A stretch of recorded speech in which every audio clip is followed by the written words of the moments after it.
So joining with me today to talk about this episode is Family B, Star Wars fan, and Steve Harvey's papa has made his return back. So Hell yeah. yeah, thanks for being here. No problem, man. Hello there. So yeah, this was a Thank big you. episode.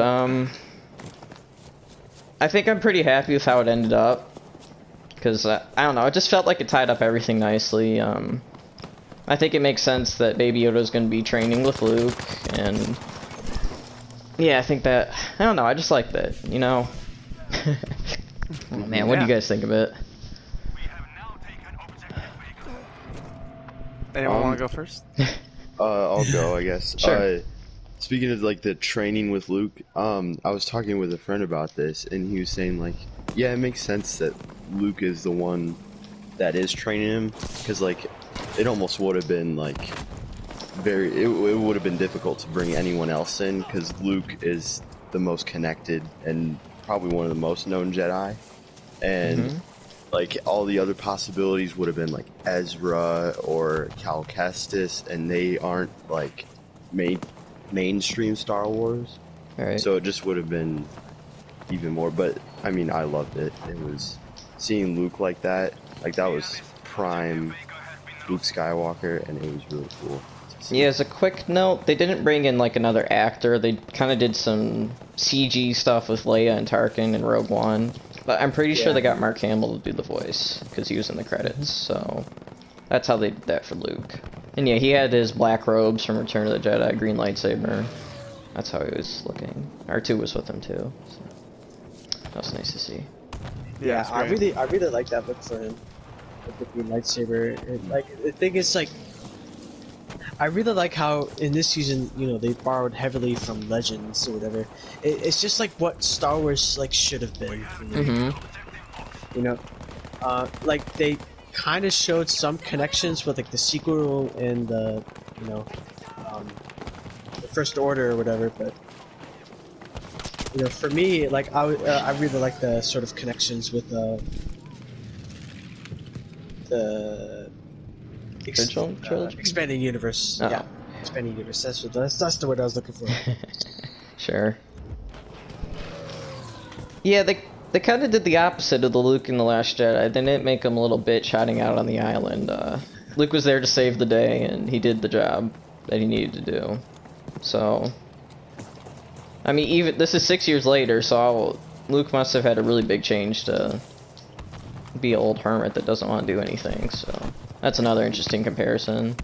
And I think Luke made the comment like training or talent without training is nothing. So that's kind of a little nag at Rey, you know. I think it is. That. So that's kind of funny to mention. I actually didn't notice that. Yeah, he was talking about Baby Yoda, so that was kind of funny to see. Yeah. Oh man. I don't know, how about your thoughts, Steve Harvey? Yeah, I mean, I really enjoyed it. It was a really good wrap-up for everything. I did not expect Luke coming at all, because I knew they've done that a lot this season, bringing in characters that we know from the movies and from the Clone Wars show. They did that a lot this season. And I like that, but I was not expecting a character as big and as important as Luke to show up again. So that was a nice surprise, and I'm glad he's not like, or at least as far as I know, he's not like sticking around, like becoming like a series regular, you know? Right. He just showed up at the end to fulfill the purpose of the story, and that's what I really like, is that he didn't just show up for like a, you know, a fan servicey kind of moment. His purpose there was very brief. It was a part of the story. It was to get Grogu his Jedi training, and I really like that. I really like how his presence was really quick and served the story well, but was also really impactful and cool to see. Yeah, that's how they did it with Ahsoka, you know? She had her episode, and now she's getting her own show, so Yep. they won't be stealing the Mandalorian spotlight, at least. Right. So, yeah. Exactly. Maybe that's the secret sauce, you know? Yeah. And I think they did that well for the big characters. I mean, Luke was the biggest character by far they could have introduced, so... Oh yeah, absolutely. Yeah. We thought Ahsoka was big, but not Luke. Luke somehow, yeah. Yeah. So that's a good thought there too. Yeah. I got shut down. Again, like, there's a lot that happened this episode, other than Luke. Not to overshadow that. Because Luke coming in was pretty much like shocked everyone, so that makes us forget what else happened. What were you thinking of? I was thinking of the stuff that happened with the Darksaber. I really like how the Mandalorian or Din Djarin, I guess, is kind of what's the word? Unintendedly, that's probably not a word, whatever. But like, he did not intend for this, but he's all of a sudden kind of entangled in the politics of Mandalore now, since he beat Moff Gideon for the Darksaber, and now he has it. So, I thought that was really interesting. Now he can't really just be a bounty hunter anymore. He's kind of like this really important figure now in the Mandalore culture. So I think that sets up a lot for what we're going to see in Season 3 now that Grogu's gone. So yeah, I'm really that could be a storyline. And I was wondering, so Moff Gideon got a few shots on Bo-Katan, and I don't think she was confirmed to be alive or dead, so... No, she's alive. I think we saw her standing. She did pop up at the end. Did she? Okay. Yeah. I guess. The final shot.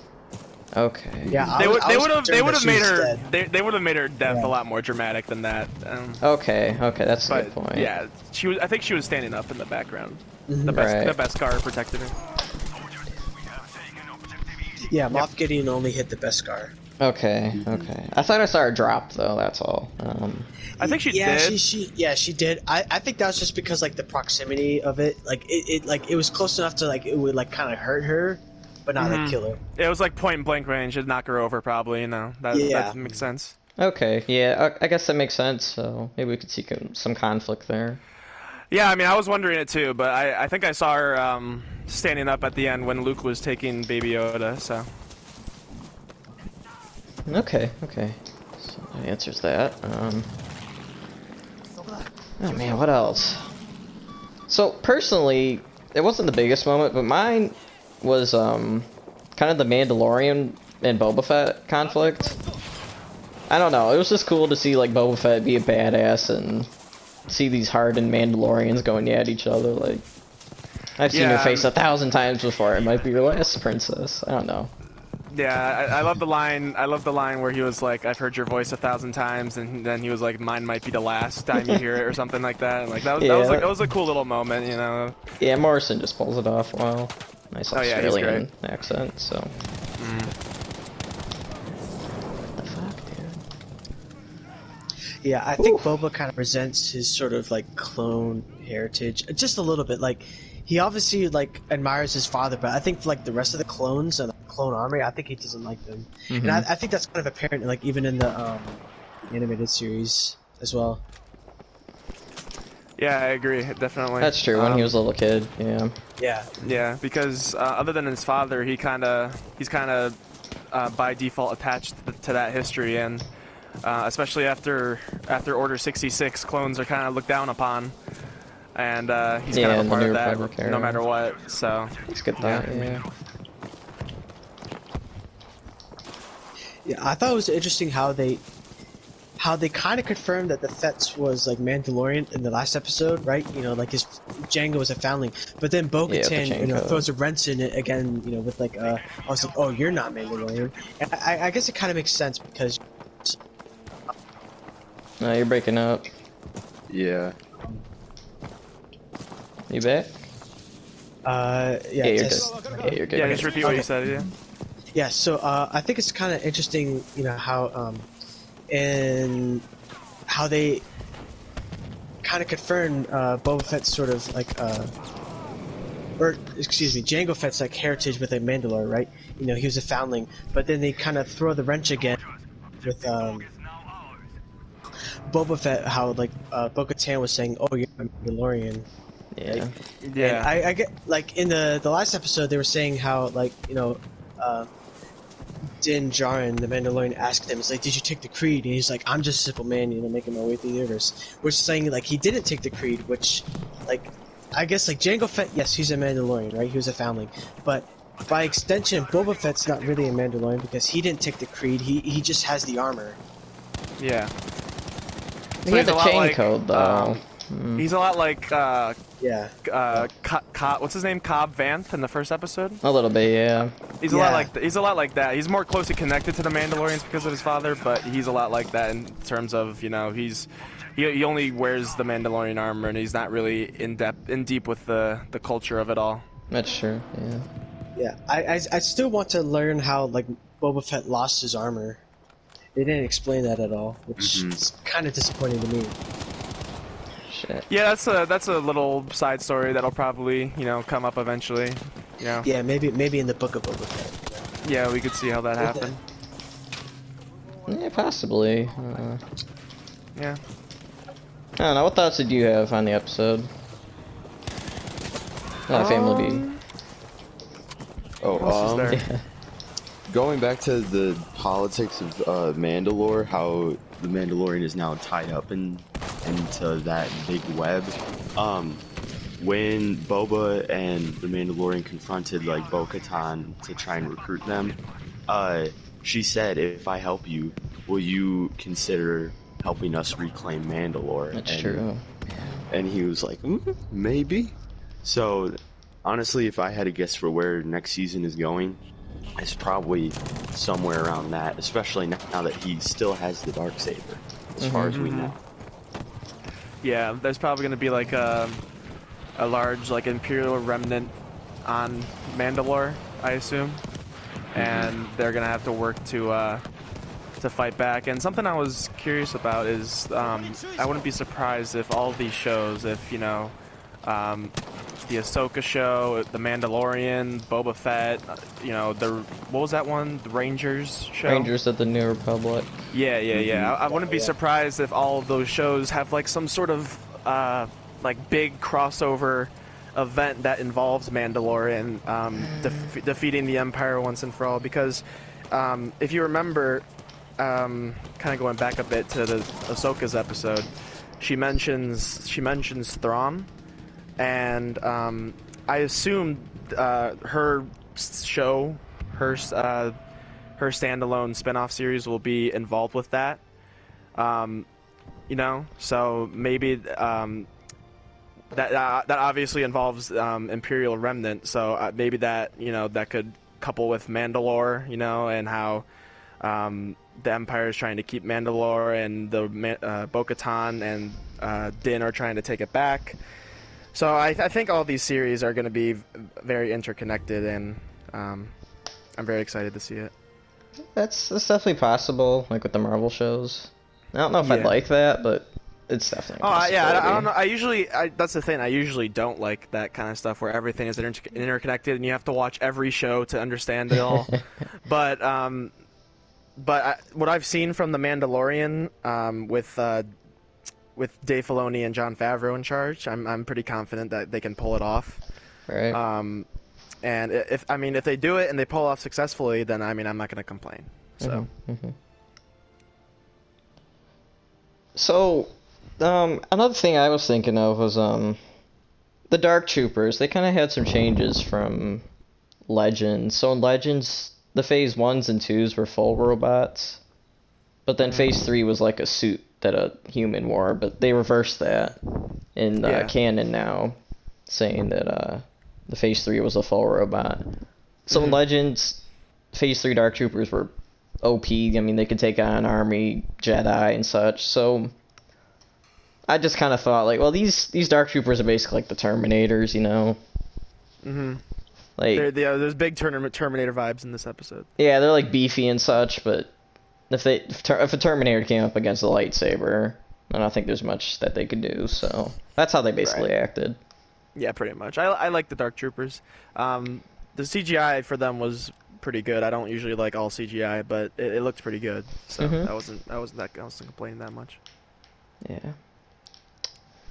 Whew.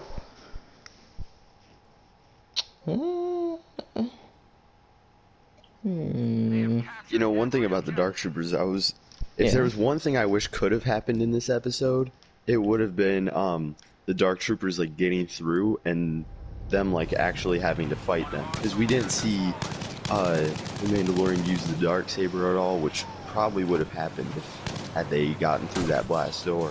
Right. But then, yeah, Luke just comes in and saves the day. So Yeah, I we think didn't get to see him fighting. they did that because they wanna keep like the Dark Troopers as like this imposing force. Like, oh, they'll like even like a couple of them can like kill all these characters.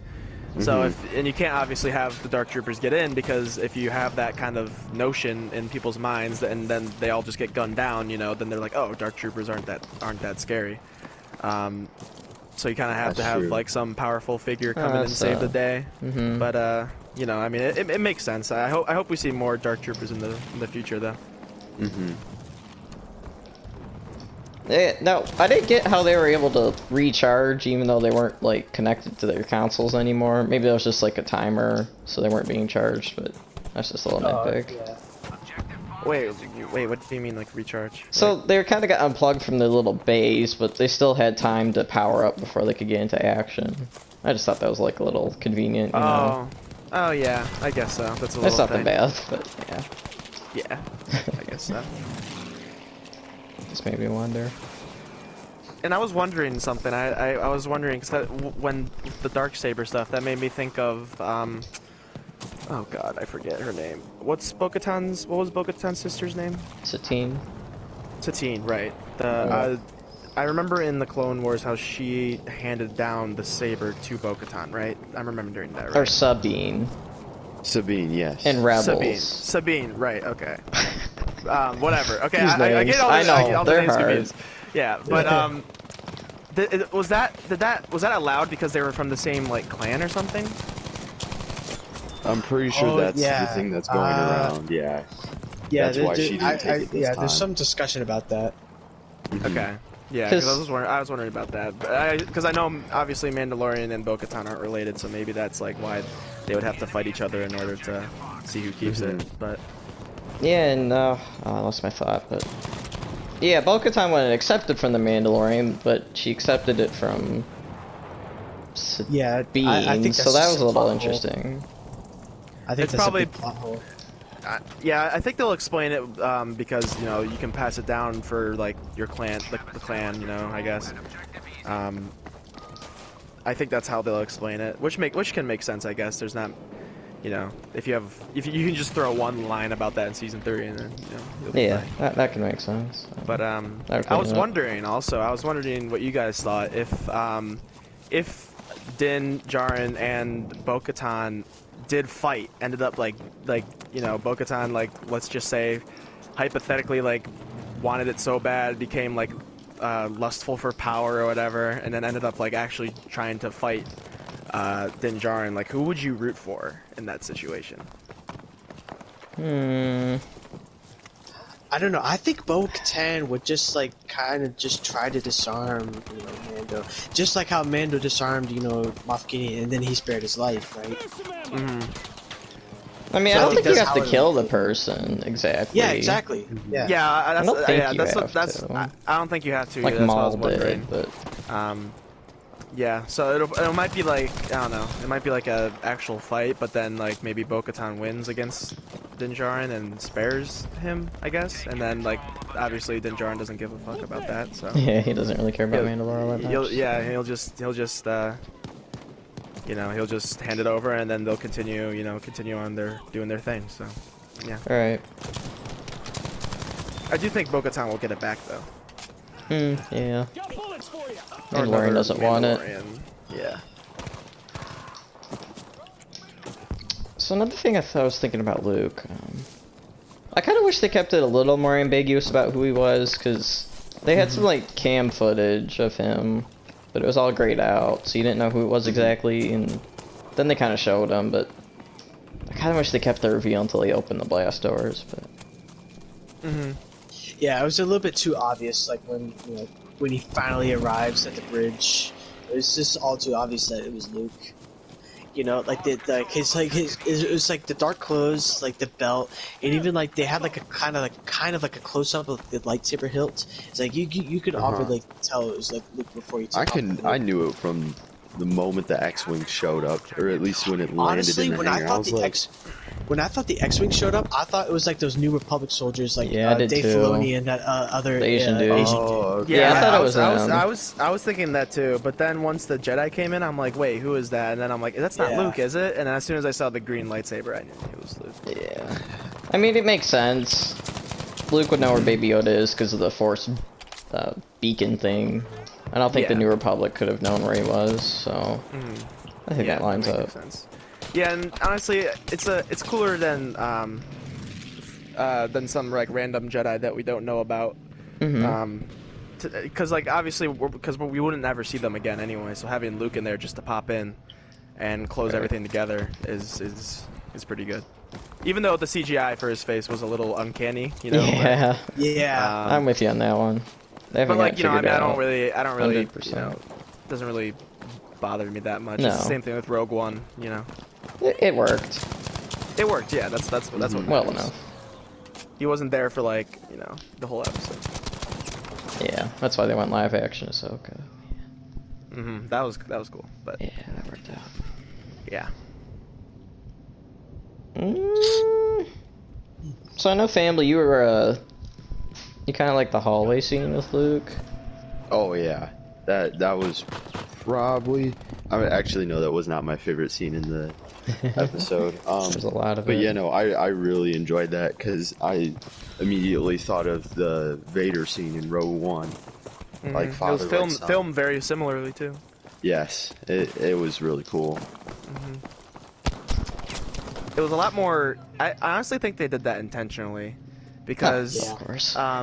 because like it was almost the exact same thing as Vader's, but it was a lot more, I guess graceful and beautiful, while Vader's was more like brutal and like, you know, Yeah, hardcore. And you know, I think that was definitely done intentionally, because the way like Luke moved and everything was like very like, it was like a ballerina almost, you know what I mean? Like it was like very Yeah. like graceful, and he was like flowing perfectly with all of his moves and stuff. Whereas Vader was like just brutal, like, you know, slicing and dicing, just killing everybody. So I thought it was a lot more. I think it was definitely intentional. I don't know who directed the episode. Yeah, it was what? I think it was it was his Filoni. first. No, I don't. No, it no, no, wasn't. it wasn't It was some Filoni, other it was dude. like- Yeah, I literally just watched the episode with my mom just this evening. Shoot, it was like Peter something.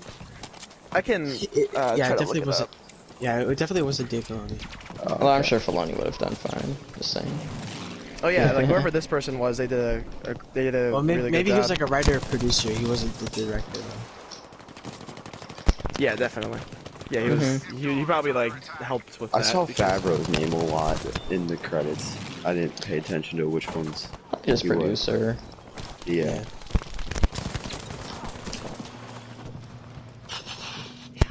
Wait, It that says right kinda here. reminds- Sorry, just real quick. It says Peyton Reed, director. Yeah, that Peyton sounds Reed, okay, right. yeah, Yeah. I definitely knew it was a P. Yeah. Okay. Yeah.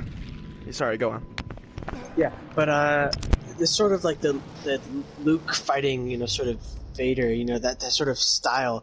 I also got vibes when Moff Gideon was fighting Din Djarin.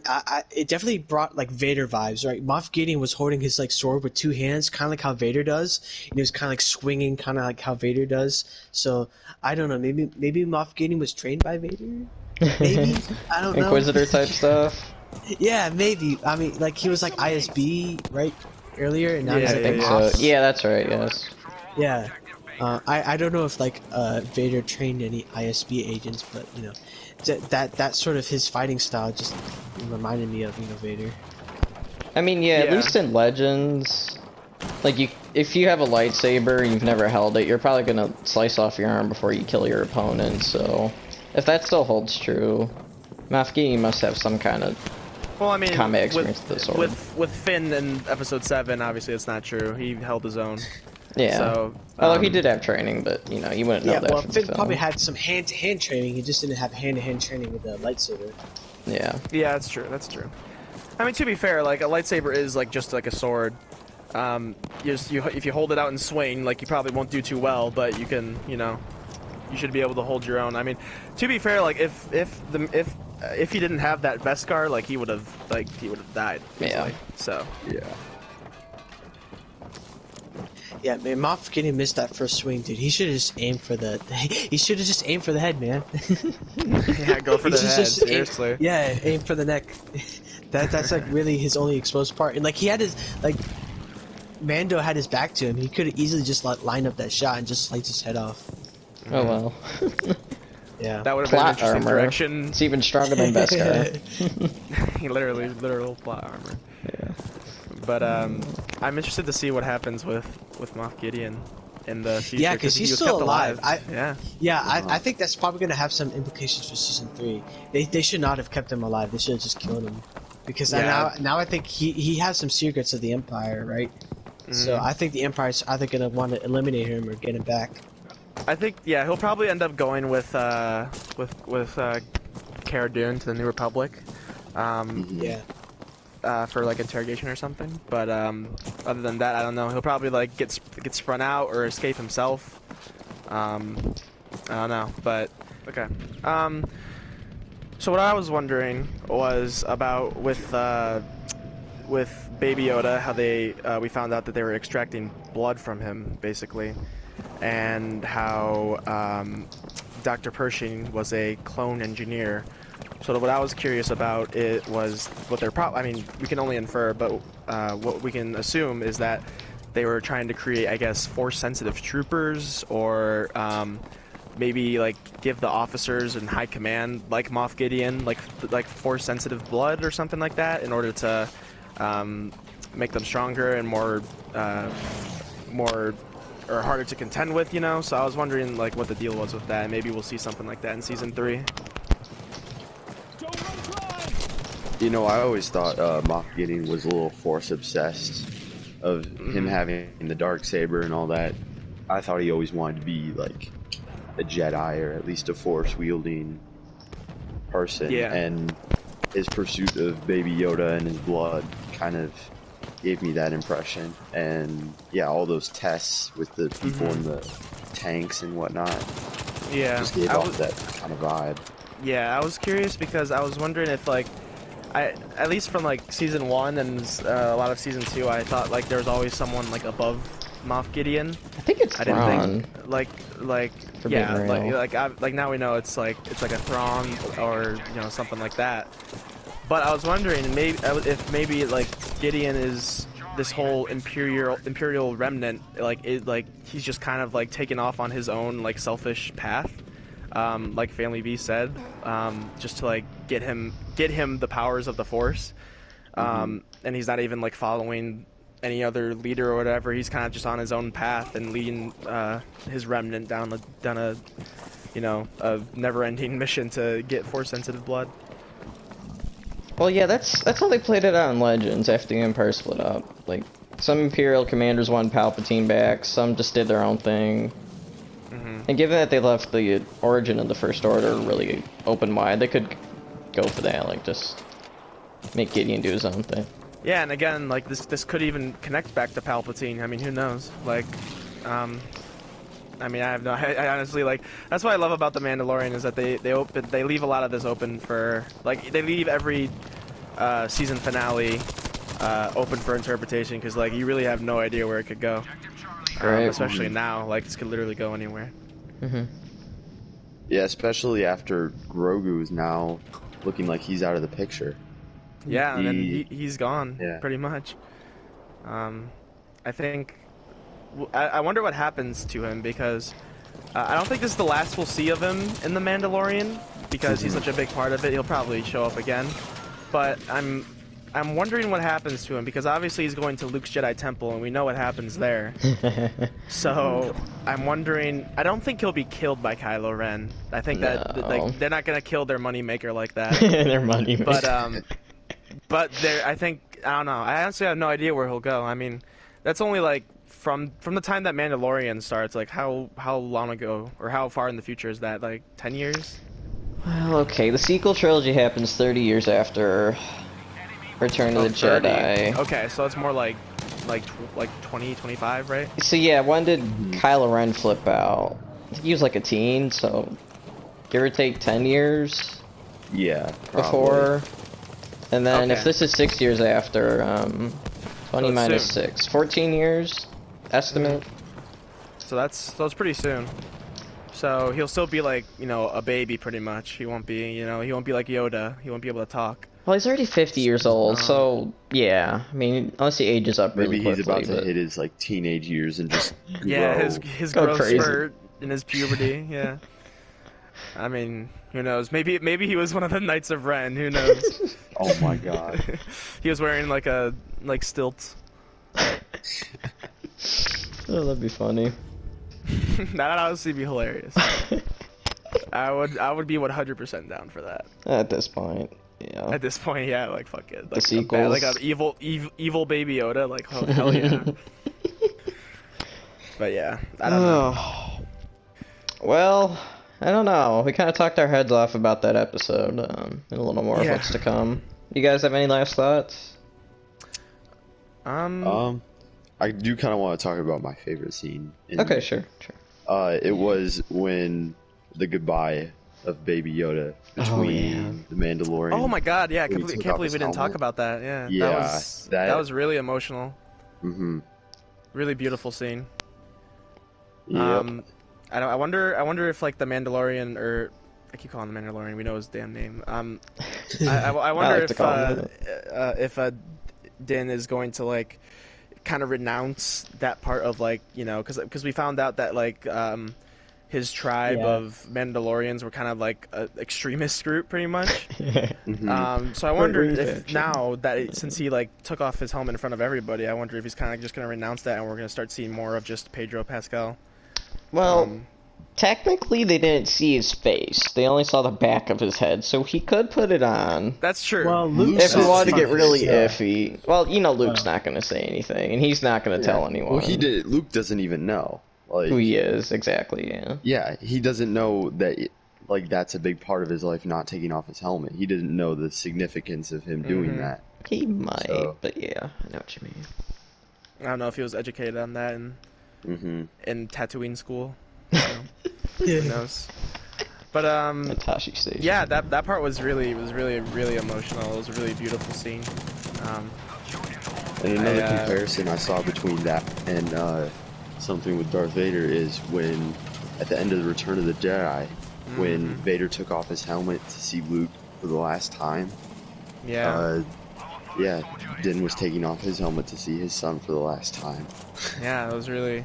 That's the big thing of Star Wars, is like the father About son. family. Yeah, Mhm. it's about family, and that's what's so powerful about it.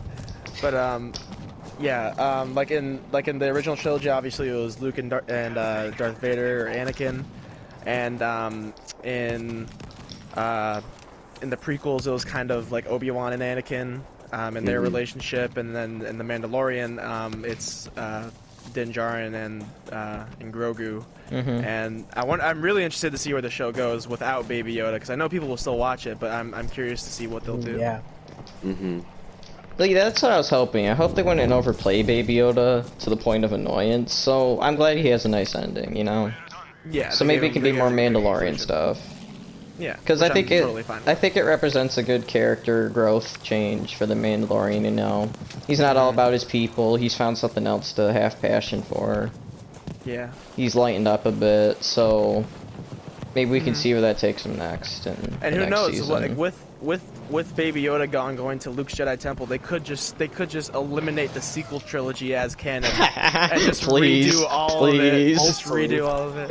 I don't know how they would do that, because you know Lord. Luke is so old, and Leia, obviously so many of the actors have passed away, so I don't know how they would do that, but you know. It would. Maybe they wouldn't have to. It would be a nice weight off the shoulders. That would piss off a lot of people, if I'm being honest. Yeah, it would. I mean, honestly, they probably won't do that, and I don't think they really should, as much as I would love them to. Just because it makes things. It would just be way too complicated to do that. The only way you would be able to do that is like in like an animated show or something. Yeah, right. But I don't know if that's really good for like the It Star probably Wars isn't. series.